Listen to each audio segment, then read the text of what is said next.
Hailstorm drapes land in white carpet.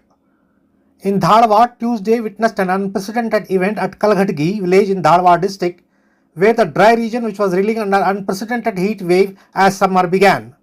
The valley witnessed heavy rainfall followed by hailstorm that resembled Kashmir in Karnataka. The hour-long heavy downpour resulted in accumulation of heap of ice dunes over rooftops, roads pushing the entire area to resemble a heavy ice showers that is unprecedented in this part of India. However, that the hailstorm brought relief to the people of this region who were reeling with heavy heat waves for quite some time now. The unprecedented situation caused traffic snarls in some areas as normal life was affected for few hours. The sudden change in the weather brought much needed relief and sudden dip in temperatures that was felt in and around Dharwad district.